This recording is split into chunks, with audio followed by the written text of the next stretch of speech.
The Portofino, like its more export market-savvy model name, is all new.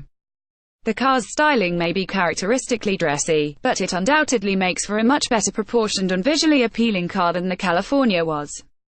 With the roof up, there are even shades of the Daytona about the Portofino's recumbent silhouette. Underneath the attentively creased body panels, meanwhile, there's a body in white that's at once lighter and 35% more rigid than the California's.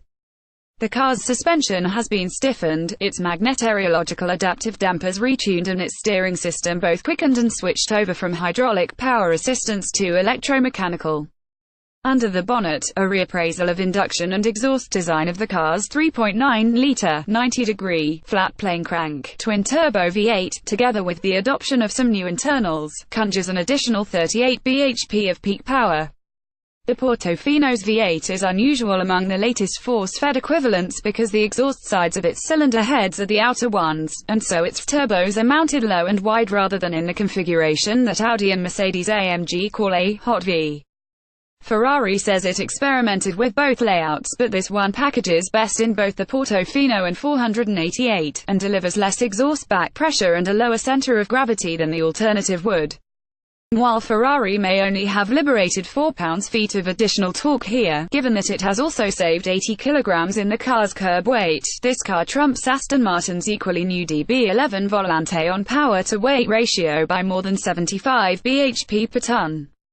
Remember when Maranello's idea of an infotainment system came with a 2-inch wide monochrome display strip and navigation instructions harder to follow than the thinking behind Donald Trump's international trade policy?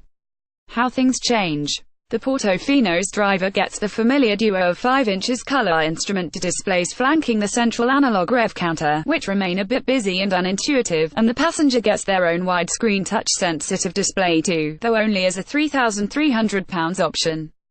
But the whole collection is dominated by a 10.3 inches central display that carries navigation, mapping you can easily browse, that displays routes that you can easily follow, and that generally collects digital consoles for the car's variously configurable systems that make mastering them uncharacteristically straightforward. For a convenience-minded GT car, that's not a bad start. Here's another surprise: comfy leather seats with extendable cushions which, fair's fair, are certainly less of a steep drop to get into than a 488. The Portofino's cabin remains a way off the level of Mercedes-AMG or Audi for perceived quality, but it gives little up to either McLaren or Aston Martin. The Portofino's exhaust, meanwhile, has an electronically controlled bypass valve, making it louder or quieter depending on the drive mode you've selected on the familiar magnetorheological switch. Remains quietish in comfort mode, until you use more than about 50% throttle, but makes a lovely, brash brassy racket if you engage sport. The engine revs to a tremulous 7,500 revolutions per minute, it has a huge swell of mid-range torque, and it responds crisply at all times and feels unusually progressive in its power delivery for a highly stressed turbo. It's always a cut well above an AMG or Audi V8 for dramatic character, in other words. Very Ferrari. But is it very Grand Tourer? Perhaps not. The gearbox, too, gives further impetus to the slowly coagulating sense that the car's identity is slightly muddled, and permanently at odds with itself. The twin-clutch unit is at its best when you're shifting gears manually using the column-mounted paddles, when it thunks each up and down shift through with real speed and vigor. But it's unconvincing when you just leave it in auto mode, often timing its shifts with frustrating hesitancy, feeling a touch clumsy on step-off and when maneuvering, and refusing to creep as you lift off the brake pedal. In a mid-engine supercar, all of those quirks are easy to overlook. But in a Grand Tourer, effortless ease of use matters much more.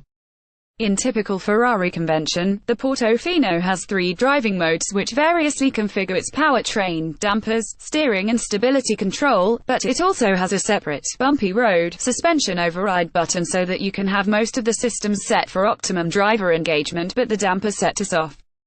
Suffice it to say, the car has obvious, regular need of that bumpy road button. The Portofino's ride too easily becomes jittery and restless on a vaguely undulating surface in sport mode. It calms down a bit when you dial down the suspension, but never quite avoids a clunk or fidget for long enough, whatever sort of road you're on, to successfully create the easy long striding aura of a proper GT car.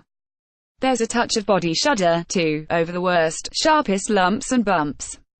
The car's handling also helps to rob it of the breadth of ability needed to make it seem suited to any journey, relaxing, at times, as well as exciting. The new electric steering's very direct, hardly less so than is a 488, and while it has weight, doesn't manage that weight cleverly enough to give you something to push against as the front wheels bite. There's almost no stability-minded dead zone to the Portofino's rack around the straight ahead, and so it demands as much of your concentration on the motorway as a 488 would. Away from there, there's better news. Ferrari's habitually effective lateral body control and incredible handling response is absolutely in evidence in the way you can so readily flick the Portofino into fast corners. The car's on-throttle handling balance has plainly been taken to new heights by that active diff, to the point, however, that the whole dynamic mix now seems a touch over-seasoned. There's no need for owners to worry. The stability controls work well to make the car feel incisive but obedient when they're active, and there's plenty of fun to be had with them on.